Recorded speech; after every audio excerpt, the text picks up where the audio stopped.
and it's sort of gathering up evidence to inform decision making. So there are, of course, challenges, and I think these are already mentioned by yourselves as well. So we've got all the bureaucracy, the administrative burden.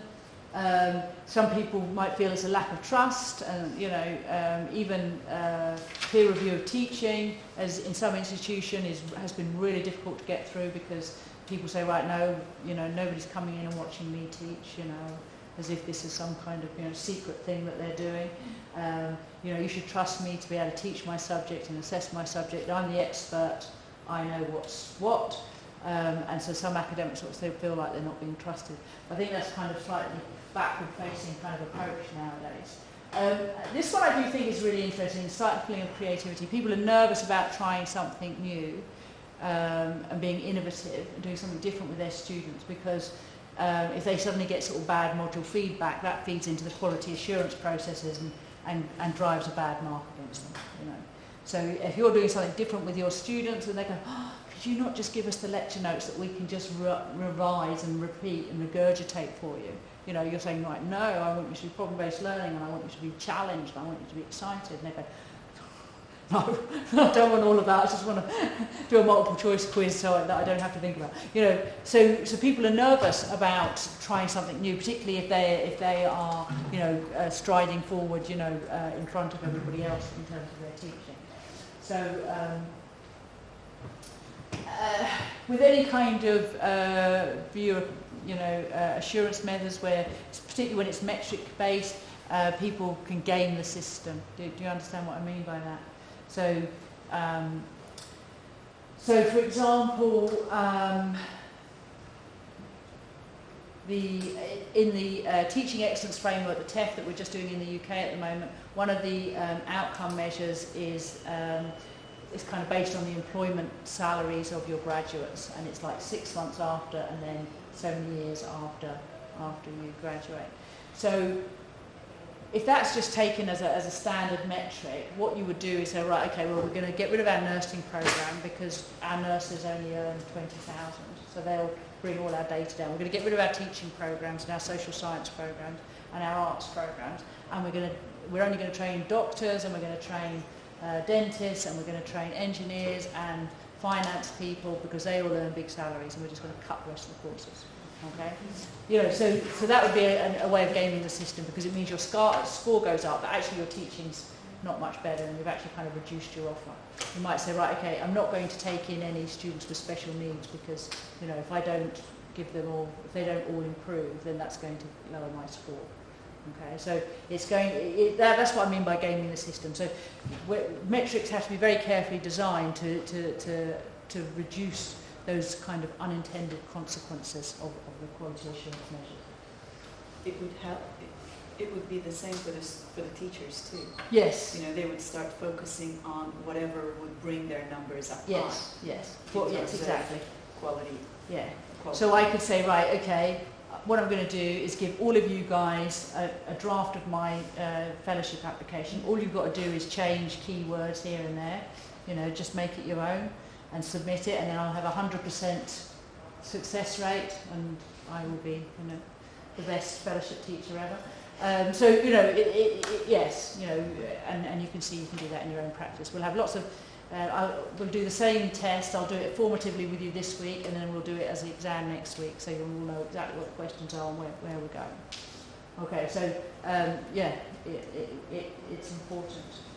And also, one of the challenges is how is quality assurance actually impacting on teaching and learning, and can we actually measure that? By having all these quality assurance measures, is it actually impacting on the quality of teaching and learning? Okay, or is it only the process that's improving? Are we actually improving teaching and learning? And the real challenge is actually measuring that impact. It could well be having a positive impact, and hopefully it is, but it's quite difficult to measure that.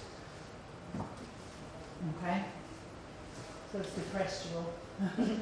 So the sort of once people have got robust quality assurance process in place, the next step after that is to start thinking about quality enhancement. how do we actually improve our practice in light of this evidence that we're gaining, in light of identifying perhaps niches of our practice that aren't the best quality. Okay, so how can we actually enhance our practice? So this can be kind of huge strategic university-wide initiatives, or it can just be some of the small changes in practice that you guys have identified in your own practice. And in the more sort of developed HE sectors, there's been this gradual shift from quality assurance into quality enhancement. So this is virtually impossible to read, but I'm sure I'll read it for you just to out this light. Okay. So it really is just sort of demonstrating that the quality enhancement process is cyclical, as are all things. So you've done the quality assurance, which is at the top there, which is evaluating your current situation. You know, how employable are our graduates? How many of our modules are, the assessment process are meeting the learning outcomes, or what have you. And then you kind of create the conditions for change. So making people aware of why things need to be changed, what it is you're trying to drive towards. Of course, then you have to implement your change and then evaluate it. Has it actually had the desired effect, the impact that you're going to have?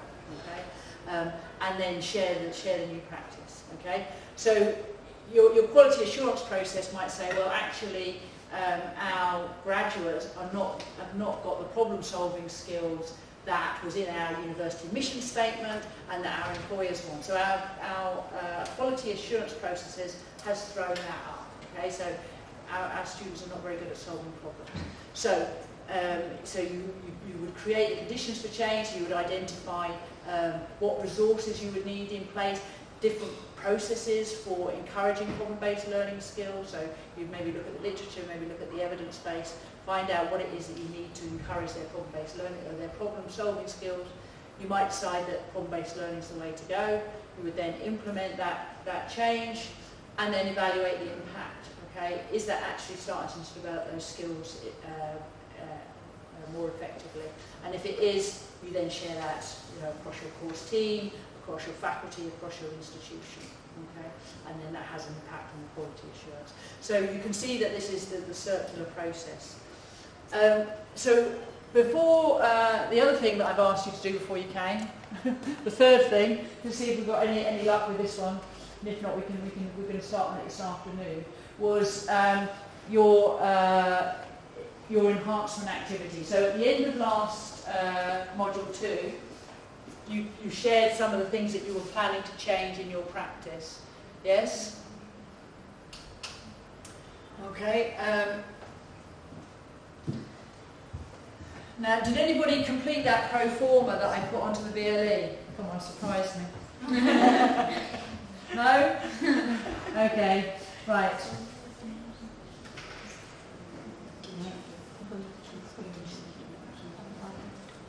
Okay, so this was here. This is in the virtual learning environment. So at the end of module 2, you all thought about some change that you were going to make to your practice to enhance teaching and learning. Yes, that was you lot, wasn't it? I'm not. Okay, so what I want you to do now is to write out. Now you can use this pro forma here. You don't have to write these number of words at the moment, but you can just write this in note form. What is the context? Okay, what was the driver for your change? All right. What were the aims? What are you trying to achieve with changing your practice? And then what's the activity? What is it you're actually doing? And then afterwards, you would think about how you're going to measure what it is that you have done, yeah? Okay, and then the impact. So this performer is in the VLE. So I can't remember all of the activities that you said you were going to do last year, last June, but you all came up with one thing, didn't you, that you were going to do to enhance your practice? Yes, you're all looking very worried at me. Can everybody remember what they said they were going to do? Yes? No? Okay, so you can either use the performer to start to write down your ideas, or you can use this is just another performer that I've got here. But what I want you to do is work in twos to share what it is the issue that you're trying to achieve, okay? What the problem was, what it is that you're trying to achieve, and how you're going to go about it. So if you can start writing that down now and then share it with the person next to you, if you haven't already done it. If you already did it for your homework, you can share it with the person next to you. Okay? I'm pinning you down now to what you said you were going to do.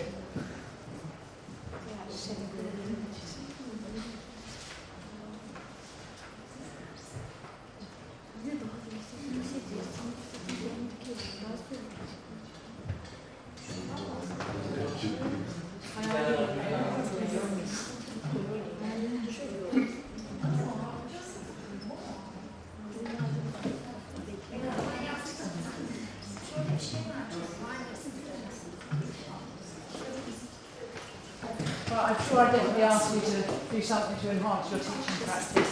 So, have you all thought of something that you can do that you want to do to enhance your practice over the next semester? You've already got an example. You two guys already got examples of what you're going to do to enhance your practice, so you're good. You three? Right, I'll leave you to think about it. You've got something. You're thinking. I just learned some news today about they changed some courses. Oh, okay. So I'm sad about this. I know what you're doing. You're thinking about it. Okay, so I think actually if you read this top bit, I'll turn that light on again so you can read it more clearly.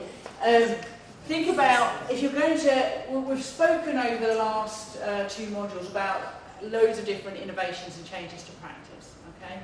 The whole key to this thing, the piece that we're thinking about now, is we can't just keep randomly changing stuff, you know, which is kind of quite fun, but we need to know if it's working, okay? And if it's working, you need to be able to share it with your colleagues and say, well, this is a really effective way of doing this, all right? So the whole idea here then is to think about how you would share that, all right, with your colleagues. So first of all, you need to think about what's the context, what's the need for innovating or change, okay? And again, writing it down in this logical way, you can take this text and put it straight into your fellowship application. If you've done it all the way through to the end of this document, where you've got outcomes and impacts, that makes it a case study for your senior fellowship. Okay. Otherwise, you can just include it in the narrative for fellowship. So, what's the context? Why? What evidence do you have that says that you need a change? Okay. Is it something that was picked up in the quality assurance processes? Is it feedback from your students? You know, where do you get that evidence for that you need a change? All right. So why are you introducing the change? Okay. And so what is the aim of what it is that you're trying to do? Okay.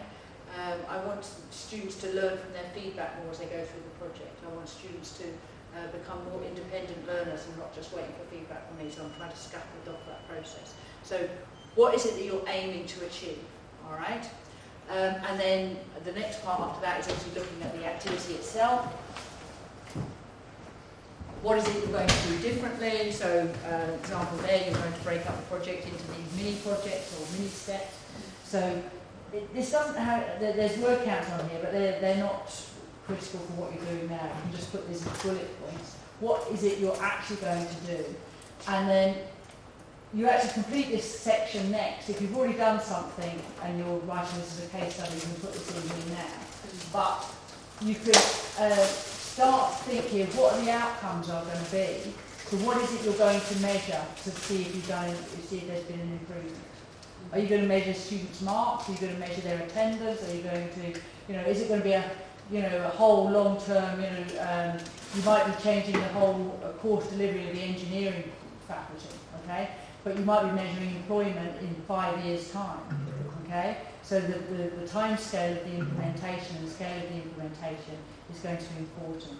Or it might be you're going to do flipped classrooms, and one of your outcomes is you're going to measure how many people have watched the videos, and you're going to measure whether people still attend your classes.